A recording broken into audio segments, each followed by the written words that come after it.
Hello everybody, this is Nilanjana ma'am, and today we are going to do a small prose piece called Tom Loses a Tooth. How are you spending your time these days? Are you all reading?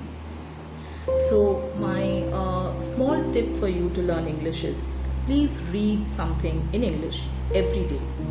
Maybe a page or two, but every day, because that will give you the reading habit. And once you read and you go through the words in English, uh, you all will definitely pick up a few words as you read. And please try to read aloud. Whatever you're reading, we'll go to a quiet place and then read aloud, maybe one page or two, but please read aloud the words. Today I have been reading for you this book. The Adventures of Tom Sawyer. So you can see this boy, his name is Tom Sawyer, and he is the main character of this novel, written by the all-time very great writer Mark Twain. So let's get started. All right. The chapter which we have at hand is called Tom Loses a Tooth. So here you have this character called Tom Sawyer, who is a young boy. You can see a small boy who is a school-going boy, and he doesn't like to go to school, especially on the Mondays. So Monday mornings for him are very painful. So he hates the Monday mornings because the only thing he wants to do is to continue the enjoyments of his hobbies and his pastimes, which he used to enjoy on Friday and then on Saturday and Sundays. So he wants to have a continuation of the same indulgence. So now what is his hobby? So as we read the chapter, towards the end we learn that Tom Sawyer, this character called Tom, he loves fishing. So the only thing he wants to do is to have his fishing rod and then go to the nearby pond or the lake maybe, and do fishing.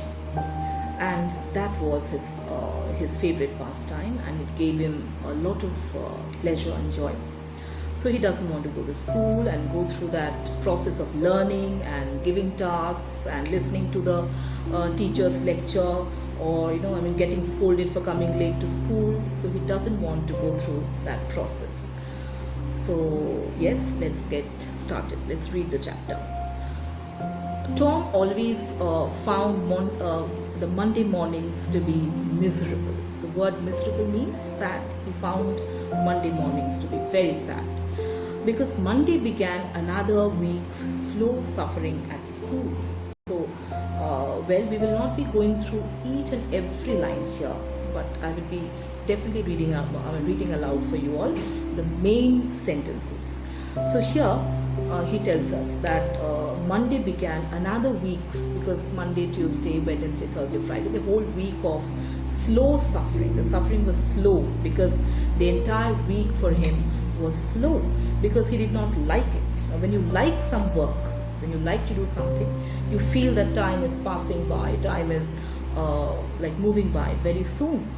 But if you are doing something which you do not like, you feel like it's a very slow time-taking process and you don't like it, you're not enjoying any single minute of it. So the same thing happened with Tom. So he was lying on bed still. He had not come out of bed.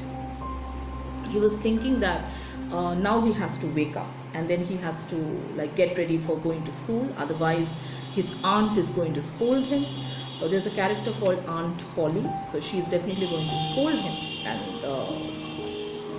And if he doesn't get ready in time. So he started thinking what ways he could find out to use as an excuse for not going to school. So the first thing he did is he started to investigate his body. Investigating meaning he started to check, or he started to examine his body with the hope of finding some ailment. The word ailment, A-I-L-M-E-N-T, ailment means a disease. So he was looking all over his body, feeling his limbs and maybe the stomach, the tummy and all, and he was trying to find out if there was a disease, if there was some kind of a pain or a disorder, so that he can tell that to his aunt, that aunt, I have a stomach ache today, or my tooth is paining, or maybe my I have a ache in my knee or something. So he was trying to find out some kind of a excuse. And then he thought he had found symptoms of stomach trouble. He began to grow hopeful. However, the symptoms grew feeble and wholly went away. He was imagining that he had some stomach upset, or some stomach problems, or a stomach ache, or a thing like that.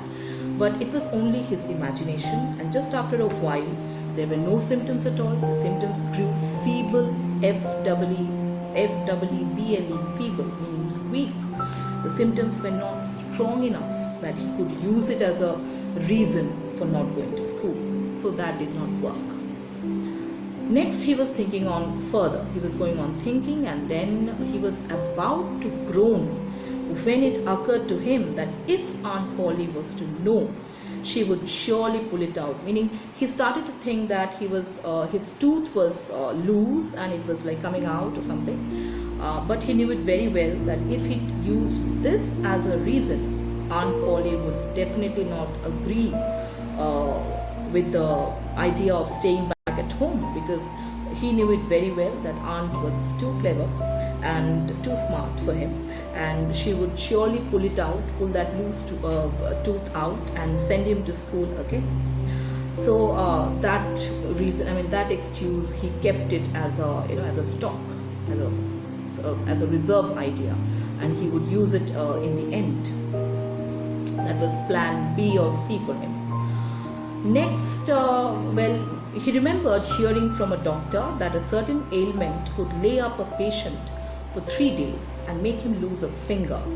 He eagerly drew his sore toe from under the sheet and held it up for inspection.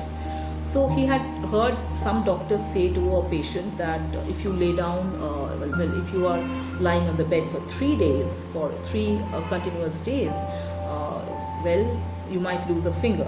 So he was a child, he was thinking of such things that he had heard. There is no much fact in that at all. So when he drew his sore toe, he thought that his toe was aching. S-O-R is sore. Sore here actually means that's some kind of a problem, or there was a pain or some wound or something. So he took out his toe from under the bed sheet, and he was trying to investigate if he has a pain or something. And he did not know the necessary symptoms. So he was a child actually, and he was quite innocent, naughty, a bit mischievous. But he did not know what symptoms to look for actually. If there's a finger coming out of your foot or something, he did not know. However, it seemed like a good chance. He thought, why don't I use it as an excuse? And he fell to groaning. G-R-O-A-N-I-N-G. Groaning meaning to utter a sound in pain. So he imagined that his toe was aching, and he started to groan. His brother was sleeping next to him. His brother Sid was sleeping next to him, but it did not disturb Sid at all, and he went on sleeping. No response came from Sid. Tom then started a succession of groans. What is succession? So he began a continuous pattern. So he was continuously groaning again and again and again. So his plan was to stir or to wake Sid up, but Sid was not showing any signs of waking up. He was in a deep sleep. But however, Sid snored on. So Sid was also snoring in his sleep, meaning he was in a deep sleep. I think you all know snoring sound. One makes the sound that comes out of the nose actually while sleeping. That is called snoring. So Tom became excited. He said, "Sid," and shook him. This course worked well. course, this plan, this process worked well, and finally he shook up Sid, because Sid was not waking up otherwise, and finally Sid woke up. Sid yawned, then raising himself on his elbow, stared at Tom. So Sid was still yawning, he was still in that sleepy mood, and he was staring at Tom, not knowing what had happened exactly. And Tom went on groaning. Sid said, "Tom, say Tom, okay, what happened? Tell me." And then it's quite an easy part which you have to read on your own. And then finally Tom moaned out, "Oh, don't sit, don't shake me, because my toe is still aching."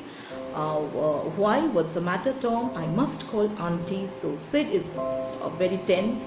He decides that he has to call Aunt Polly, otherwise something serious or something bad might happen to Tom. So he felt nervous, but Tom is now he's putting on his acting chops now. He wants to prove himself as a good actor.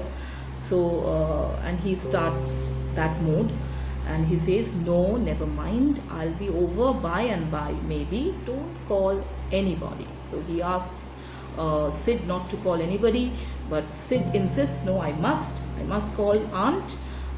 And then Tom says, "Well, I have been lying like this for hours. Ouch! Oh, don't stir so, Sid, you'll kill me." So he's going on, trying to prove to Sid that he was in genuine in a bad condition. And then Sid says, "Tom, why didn't you wake me sooner?" "Oh, Tom, you aren't dying, are you?" "Don't, Tom, oh, don't." So Sid was too nervous by this time. So he rushes everyone. He rushes to call everybody. But before that, Tom says, "I forgive everybody." Sid, "Tell them so." So this is now picking up great height, because Tom is trying to act as if he was, as if he's going to die, and Sid had rushed to call help. Tom's imagination was working perfectly by now, and his groans had gathered a genuine tone. Meanwhile, Sid flew downstairs. He called Aunt Polly, and then he tells, "Oh, Aunt Polly, come, Tom's dying." But Aunt Polly is really shocked now, and she says, "What rubbish! I don't believe it."